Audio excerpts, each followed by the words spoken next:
الحمدللہ ایک طرف ہماری عوامی جدوجہد جاری تھی اور دوسری طرف عدالت نے اسٹے دیا۔ کراچی کے لوگوں کو مبارک ہو کہ ان کی بات سنی جانے لگی ہے الحمدللہ۔ اسی طرح ایک اور بڑی کامیابی کل ہوئی ہے۔ کل یہ عمران شاہد صاحب ہمارے کے الیکٹرک کے معاملات کو جو ہمارا پبلک ایڈ کمیٹی کا سیل ہے اس کو دیکھتے ہیں اور جماعت اسلامی نیپرا کی ہر ہیئرنگ میں جاتی ہے۔ حالانکہ ہمیں نیپرا سے کوئی بہت زیادہ توقعات نہیں ہیں، اس کی الگ تفصیلات ہیں، لیکن اس کے باوجود ہم ریپرزینٹ کرتے ہیں کراچی کے 3 کروڑ سے زائد عوام کو۔ کوئی پارٹی نہیں آتی، اور وہاں پر جب بجلی کے بلوں کا معاملہ آیا، فیول ایڈجسٹمنٹ کی بات ہوئی، تو ہم نے کراچی کے لوگوں کا مقدمہ لڑا، اور یہ آپ کا دباؤ ہے کہ الیکٹرک کو پیچھے ہٹنے پہ مجبور ہونا ہوتا ہے۔ اور کل ہوا کہ فیول ایڈجسٹمنٹ کی مد میں 4.87 روپے پر یونٹ جو ہے وہ مائنس ہوں گے، اور جو اگلا بل آئے گا ستمبر کا، اکتوبر میں جو آئے گا، اگست کے مہینوں میں یہ آپ ہمیں ملی ہے کہ یہ 4.87 روپے اس کو مائنس کیے گئے فیول ایڈجسٹمنٹ کے، اور اس کے نتیجے میں ہمارے بلوں میں کمی ہوگی۔ تو اکتوبر کے بلوں میں ہمیں ریلیف ملے گا، اس لیے کہ یہ اگست کے بل میں یہ کمی کی گئی ہے جو اکتوبر کے بل میں لگ کر آئیں گے۔ تو یہ بہت بڑی کامیابی ہے کراچی کے لوگوں کی، جو جماعت اسلامی ان کے لیے جدوجہد کر رہی ہے۔ اگر ہم آواز نہ اٹھائیں تو یہ ہمیں مزید برباد کرتے رہیں۔ تو یہ 2 بڑی کامیابیاں اس بات کا اعلان کرتی ہیں کہ اگر لوگ میدان میں نکلیں، اپنی رائے کا اظہار کریں، پولیٹیکل پارٹیز عوام کی ترجمانی کریں، اپنے ذاتی مفادات سے اٹھ کر کام کریں، تو اس کے نتیجے میں سنوائی ہوتی ہے، بات آگے بڑھتی ہے۔ تو الیکٹرک کے حوالے سے یہ 2 چیزیں ہیں، لیکن اب بھی بے شمار چیزیں ایسی ہیں کہ جو اس وقت بھی پینڈنگ ہے۔ جماعت اسلامی نے اس بات کا فیصلہ کیا ہے کہ وہ تمام چیزیں جس پہ نیپرا فالو اپ نہیں کر رہا، نیپرا کا ادارہ ایک اسٹیٹ ادارہ ہے، ریاستی ادارہ ہے، جس کی ذمہ داری ہے کہ وہ عوام کا تحفظ کرے، لیکن اگر وہ عوام کے تحفظ میں ناکام ہو گیا ہے اور جو کیسز ہوتے ہیں اس پہ اسٹے میں چلی جاتی ہے کہ الیکٹرک، اور وہ پینڈنگ ہو جاتے ہیں عوام کے مفادات، جماعت اسلامی نے فیصلہ کیا ہے کہ ایک چیز پر ہم عدالت میں جائیں گے انشاءاللہ۔ مثلا کلاب ایک قیمت کے تقریباً 50 ارب روپے ہیں جو کراچی کے عوام کو بلوں میں لگ کر واپس آنے چاہیے، اور اس پر اسٹے میں چلے گیا ہے کہ الیکٹرک، نیپرا اس کا فالو اپ نہیں کر رہا، جماعت اسلامی اس کا فالو اپ کرے گی انشاءاللہ۔ ہم اسٹے کو ختم کروائیں گے اور یہ پیسے ہمیں واپس ملنے چاہیے۔ یہ اس پر ایگریمنٹ ہے کہ ایک خاص سطح پر جب ان کو پروفٹ ہوگا تو اس میں عوام کو شریک کریں گے۔ یہ رقم ایک بہت بڑی رقم ہے، اس سے لوگوں کو ریلیف ملے گا۔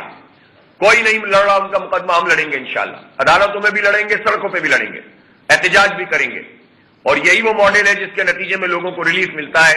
اسی لیے کراچی کے عوام میں جماعت اسلامی ہر گزرتے دن کے ساتھ مقبول بھی ہو رہی ہے، اور لوگ یہ چاہتے ہیں کہ فوری طور پر بلدیاتی الیکشن ہو اور ہم ووٹ کاسٹ کریں۔ اسی طرح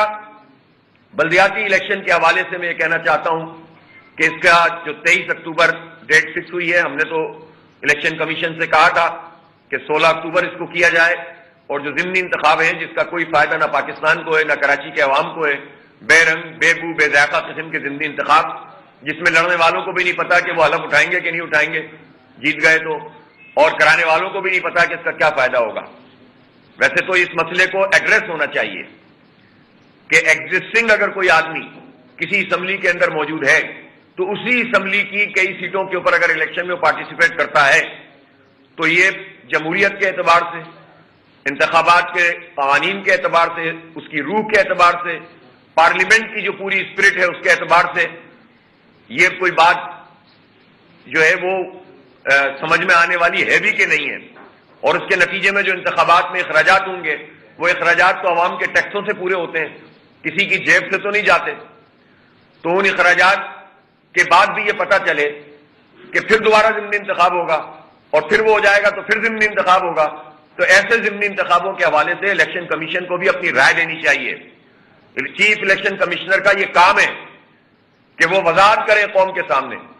کہ اس طرح کا ضمنی انتخاب جس میں ایک کینڈیڈیٹ جس کی ابھی ممبرشپ وہ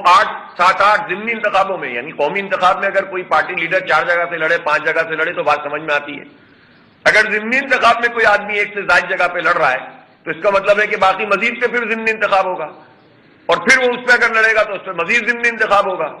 تو آپ یہ بتائیں کہ یہ کتنا قانونی بات ہے۔ تو اس پر چیف الیکشن کمشنر کو اپنی رائے دینی چاہیے، وضاحت کرنی چاہیے اور اس کے مطابق عمل کرنا چاہیے۔ بہرحال ہمارا یہ ہم یہ کنسرن نہیں ہے. ہمارا کنسرن یہ ہے کہ کراچی میں بلدیاتی انتخاب ہونا چاہیے اور ایسے موقع پر ہونا چاہیے کہ جب لوگوں کی رائے کا زیادہ سے زیادہ حصہ ہم لینے میں کامیاب ہوں. اتنے طویل عرصے بعد تو الیکشن ہو رہے ہیں. ہم نے یہ کہا تھا کہ 23 اکتوبر کو پاکستان انڈیا کا میچ بھی ہے, 1 بجے شروع ہو جائے گا اور لوگوں کی توجہ اس پر ہوتی ہے, تو لہذا 16 اکتوبر بہترین ڈیٹ ہے کہ آپ 16 اکتوبر کو کروائیں الیکشن اور ضمنی انتخابوں کو اس کے 1 ماہ بعد لے کر جائیں تاکہ 2 کیمپینز ایک ساتھ نہ چلیں. پہلے ہی لوگوں کی مہم چلا کے جو پولیٹیکل اجلاس جاری ہے. دوسری جانب امیر جماعت اسلامی کراچی حافظ نعیم الرحمان نیوز کانفرنس کر رہے ہیں.